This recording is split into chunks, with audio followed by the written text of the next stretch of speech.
વાગરા તાલુકાના સાયખા જીઆઈડીસીમાં આવેલી જાણીતી નેરોલેક કંપનીના રેક્ઝિન પ્લાન્ટમાં કોઈ અગમ્ય કારણોસર ભીષણ આગ ફાટી નીકળતા ભારે અફડાતફડી મચી ગઈ હતી।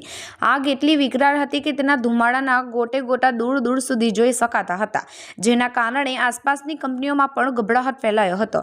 ઘટનાની જાણ થતાં જ આસપાસની કંપનીઓ જેવી કે ગ્રાસિમ, જય કેમિકલ અને કલરટેક સહિતની કંપનીઓના ફાયર ટેન્ડરો તાત્કાલિક ઘટના સ્થળે દોડી આવ્યા હતા।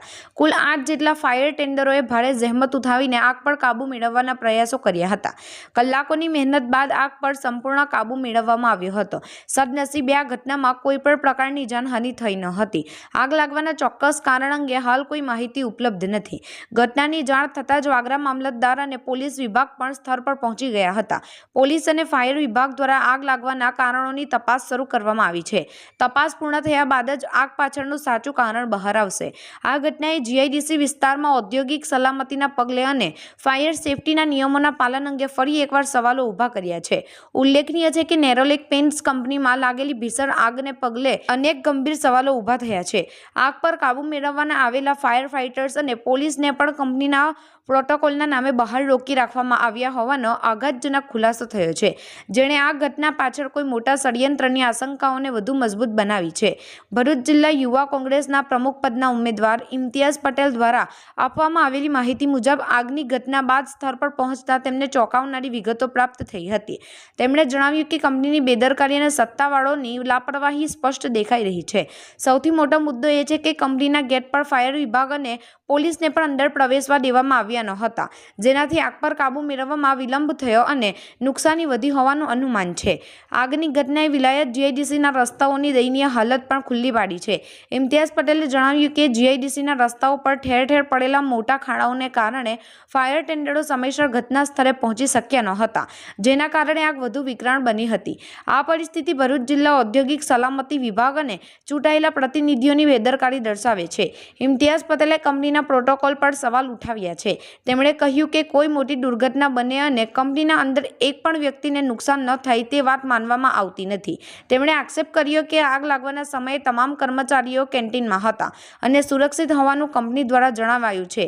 આ પરિસ્થિતિને જોતા આ ઘટના કોઈ આગવું ષડયંત્ર હોઈ શકે છે, જે વીમો પકાવવા અથવા અન્ય કોઈ નાણાકીય લાભ માટે રચવામાં આવ્યું હોવાની શંકા છે। ઇમ્તિયાઝ પટેલે આ કંપની પર અનેકવાર કાયદાને નેવી મૂકીને કાયદાઓનું શોષણ કરવાનો પણ આક્ષેપ કર્યો છે। તેમણે ગ્રેચ્યુઇટી અને દિવાળી બોનસ જેવા લાભો ન આપવા તેમજ જીઆઈડીસીના મુખ્ય રસ્તાઓ પર કંપનીની ગાડીઓનું દબાણ થવું હોવા છતાં પાર્કિંગની વ્યવસ્થા ન કરવા જેવા મુદ્દાઓ ઉઠાવ્યા હતા। આ સમગ્ર ઘટના ભરૂચના ઔદ્યોગિક વિસ્તારમાં વહીવટી, સ્થાનિક ચૂંટાયેલા પ્રતિનિધિઓ અને ઔદ્યોગિક સલામતી વિભાગની બેદરકારીને ઉજાગર કરે છે। આ ઘટના પાછળનું સાચું કારણ શું છે તે અંગે ઊંડાણપૂર્વક તપાસ થવી જોઈએ અને જવાબદારો સામે કડક કાર્યવાહી થવી જોઈએ તેવી તેઓએ માંગ કરી છે। વાગરાની જીઆઈડીસી આ રસ્તાઓ ઔદ્યોગિક પ્રગતિના બદલે વહીવટી તંત્રની નિષ્ક્રિયતાનું પ્રતીક બની ગયા છે। ઠેર ઠેર પડેલા મોટા ખાડાઓ હવે માત્ર ખાડા નહીં પણ વાહન ચાલકો માટે જીવલેણ જોખમ બની ગયા છે। વરસાદી પાણી ભરાવાને કારણે આ ખાડાઓની ઊંડાઈનો અંદાજો લગાવતો અશક્ય છે, જેના કારણે રોજબરોજ અકસ્માતો સર્જાઈ રહ્યા છે। ઉદ્યોગોના માલિકો લાખોનો નફો કમાય છે, પરંતુ જીઆઈડીસીના માળખીય સુધારણા માટે એક પણ પગલું ભરવામાં આવતું નથી। સ્થાનિક નેતાઓ અને સત્તાધીશો ફક્ત વાહવાહી લૂંટવામાં વ્યસ્ત છે, જ્યારે જીઆઈડીસીના આ રસ્તાઓ પરથી પસાર થતા કામદારો અને વાહન ચાલકો રોજ જીવના જોખમે મુસાફરી કરવા મજબૂર બન્યા છે। આ પરિસ્થિતિ ભરૂચ જિલ્લા ઔદ્યોગિક સલામતી વિભાગ અને ચૂંટાયેલા પ્રતિનિધિઓની બેદરકારીનો સ્પષ્ટ પુરાવો છે।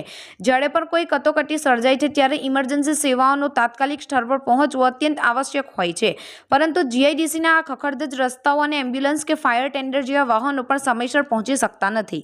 ખાડાઓ અને ભરાયેલા પાણીના કારણે આ વાહનોને ભારે મુશ્કેલીઓનો સામનો કરવો પડે છે, જેનાથી કિંમતી સમયનો વ્યય થાય છે અને સંપત્તિ પરને નિર્દોષ લોકોના જીવ જોખમમાં મુકાય છે।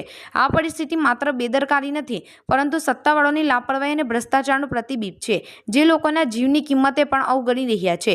આ મુદ્દો ગંભીરતાથી લેવાવો જોઈએ અને આવા રસ્તાઓ માટે જવાબદાર તમામ અધિકારીઓ સામે કડક કાર્યવાહી થવી જોઈએ। ઇમ્તિયાઝ પટેલ, ભરૂચ જિલ્લા યુવા કોંગ્રેસ પ્રમુખ પદના ઉમેદવાર। મિત્રો, મીડિયા અને સોશિયલ મીડિયા અને નજદીકી જાગૃત આગેવાનો દ્વારા આપણને વહેલી સવારે એક માહિતી પ્રાપ્ત કરવામાં આવી હતી, જેના અંદર અરગામા ગામ નજદીક અને સાયખા જીઆઈડીસી વિસ્તારમાં આવેલ નેરોલેક કંપનીના અંદર એક ભયાનક આગ લાગી હતી। સ્થળ પર પહોંચ્યા પછી આપણને ત્યાંની જે માહિતી પ્રાપ્ત થઈ એ અચંબામાં મૂકી હતી કે કંપનીના એવા પ્રોટોકોલ હતા કે જે આગ બુઝાવવા માટે, આગ ઓલવવા માટે જે અહીંયા ફાયર ફાઇટરો આવવામાં આવ્યા હતા, નજદીકી પોલીસ વિભાગ આવ્યો હતો, તેમને પણ કંપનીના પ્રોટોકોલને ફોલો કરી અને બહાર 2-5 મિનિટ માટે રોકવામાં આવ્યા હતા.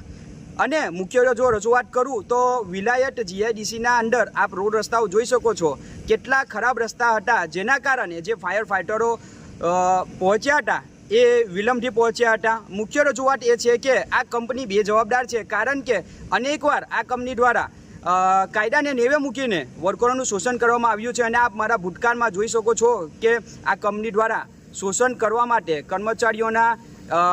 કર્મચારીઓને ગ્રેજ્યુએટીના લાભ હોય કે પછી એમને દિવાળી બોનસના લાભ હોય, અથવા તો પછી કંપની દ્વારા કાયદાને નેવે મૂકીને આ વિલાયત જીઆઈડીસીના જે મુખ્ય રસ્તાઓ છે તેના ઉપર દબાણ કરવા માટે જે કંપનીના અંદર આવતી ગાડીઓ હોય છે એના માટે પાર્કિંગની વ્યવસ્થા કરવામાં નથી આવતી. અને હાલમાં પણ આપ જોઈ શકો છો કે જીઆઈડીસીના અંદર આ કંપનીના અંદર આવેલ અનેક ગાડીઓ જીઆઈડીસીના મુખ્ય રસ્તાઓ પર પડી રહેલી છે.